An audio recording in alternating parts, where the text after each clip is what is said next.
Kita FM, Suara Rakyat Malaysia. Di sini kita bukan sekadar menyampaikan cerita, kita menganalisis, menilai dan mengupas isu yang membentuk masa depan rakyat.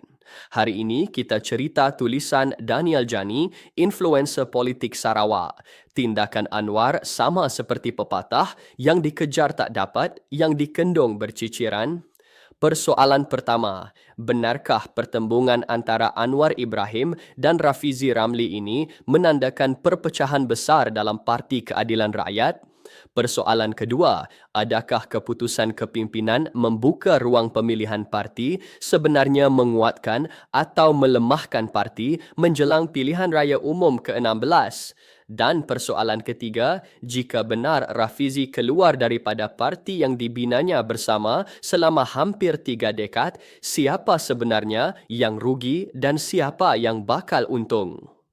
Isu ini bermula apabila Rafizi Ramli, ahli Parlimen Pandan dan antara tokoh paling lama bersama Parti Keadilan Rakyat, mengumumkan hasrat bertanding tanpa menggunakan logo parti.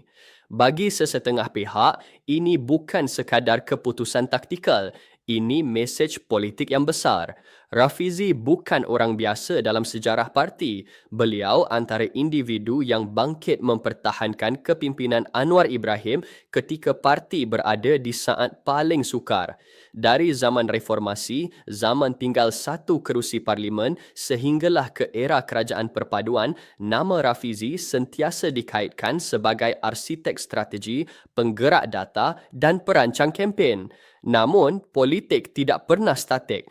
Apabila berlaku pertembungan idea, perbezaan pendekatan dan persaingan dalaman, retakan kecil boleh menjadi jurang besar. Dalam politik, soal kesetiaan dan soal kelangsungan kuasa sering bertembung. Ada dakwaan bahawa kepimpinan kini lebih selesa dengan tokoh baharu seperti Tengku Zafrul berbanding Rafizi. Ada juga suara mengatakan pemilihan parti yang dibuka menjadi punca ketegangan. Dalam demokrasi parti, pemilihan adalah proses biasa. Tetapi dalam realiti politik, pemilihan juga boleh menjadi medan perebutan pengaruh yang keras. Di sinilah timbul persoalan. Adakah keputusan membuka pemilihan itu satu langkah strategik untuk menyegarkan parti atau satu perjudian yang memberi ruang kepada perpecahan? Kita kena berlaku adil. Dalam mana-mana parti politik, wujud kelompok berbeza. Ada yang melihat Rafizi sebagai tegas dan sukar bertolak angsur ketika memegang jawatan Menteri Ekonomi. Ada yang melihat beliau sebagai berprinsip dan enggan tunduk kepada tekanan dalaman. Tafsiran bergantung kepada sudut pandang masing-masing. Satu perkara yang jelas, politik Malaysia hari ini berbeza dengan 20 tahun lalu. Parti tidak lagi bergantung kepada satu dua individu sahaja. Dinamiknya berubah. Media sosial memainkan peranan besar. Influencer, personality digital dan wajah baharu menjadi sebahagian daripada strategi politik moden. Tetapi persoalannya, bolehkah parti bertahan tanpa tokoh strategik yang lama membina struktur dalaman? Jika benar Rafizi dianggap arsitek parti, apakah kesannya kepada jentera di akar umbi? Dan lebih besar daripada itu, bagaimana persepsi rakyat? Rakyat biasanya tidak mengikuti drama dalaman secara terperinci, tetapi mereka sensitif terhadap mesej kestabilan. Jika parti kelihatan berpecah, keyakinan boleh terjejas. Ada juga naratif bahawa mana-mana pemimpin yang keluar parti akhirnya akan tenggelam. Kita pernah melihat contoh dalam sejarah politik negara. Namun, setiap zaman berbeza, setiap konteks berbeza. Tidak semua episod akan berakhir dengan skrip yang sama. Dalam politik, integriti dan persepsi sering menentukan jatuh bangun sesebuah dinasti. Parti Keadilan Rakyat berusia sekitar 2 dekad lebih. Ia sudah melalui fasa pembangkang, fasa perpecahan dan kini fasa kerajaan. Ujian sebenar sesebuah parti bukan ketika ia lemah, tetapi ketika ia memegang kuasa. Jika pada pilihan raya umum ke-16 nanti, parti ini mampu mengekalkan kekuatan walaupun tanpa Rafizi, itu akan membuktikan struktur parti lebih kukuh daripada individu. Tetapi jika berlaku kemerosotan ketara, naratif bahawa Rafizi adalah arkitek utama akan semakin kuat. Sekarang kita lihat pula senarai bakal calon yang disebut oleh penganalisis politik tertentu. Ada tokoh luar parti, ada golongan influencer, ada aktivis media sosial, ada yang mengaku otai lama dan ada yang pernah kalah pilihan raya.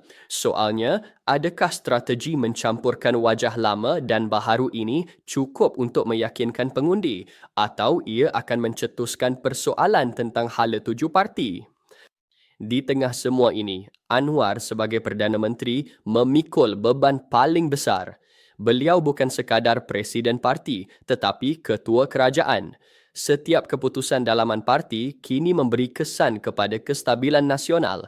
Politik bukan soal emosi semata-mata, ia soal percaturan. Kadang-kadang keputusan yang dilihat menguntungkan jangka pendek boleh memberi implikasi jangka panjang.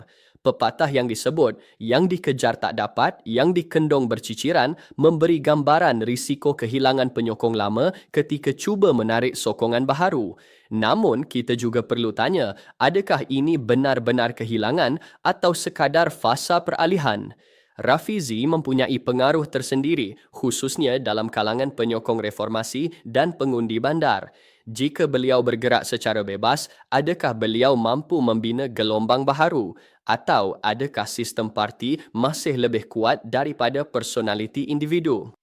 Di hujung hari, pengundi akan membuat keputusan berdasarkan isu ekonomi, kos sara hidup, pekerjaan dan kestabilan. Drama dalaman parti penting kepada ahli, tetapi kepada rakyat, hasil di atas meja lebih utama. Jadi sekarang saya nak tanya kepada pendengar kita-kita FM, adakah anda melihat tindakan ini sebagai kesilapan strategik kepimpinan atau anda percaya parti akan terus kukuh walaupun tanpa tokoh tertentu? Dan pada pilihan raya umum ke-16 nanti, faktor individu atau kekuatan parti yang lebih menentukan undi anda? Tulis pandangan anda di ruangan komen. Politik matang memerlukan perbincangan matang. Kita berbeza pandangan tidak mengapa, asalkan kita berfikir dengan rasional dan berpandukan fakta. Itu dia ulasan dari Kita-Kita FM, suara dari hati rakyat Malaysia. Jangan lupa, kita bukan sekadar mendengar, kita menganalisis, menilai dan bertindak. Jumpa lagi dalam segmen seterusnya. Terima kasih.